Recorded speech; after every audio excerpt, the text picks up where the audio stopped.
Excel full of empty rows? Here's how to delete them all at once. First, select your data.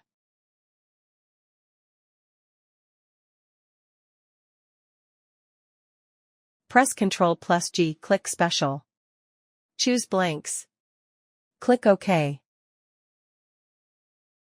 Now all blank cells are selected. Right-click on one of them.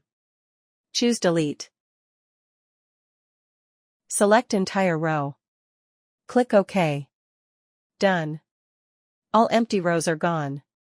No macros. No add-ins. Just built-in Excel tools.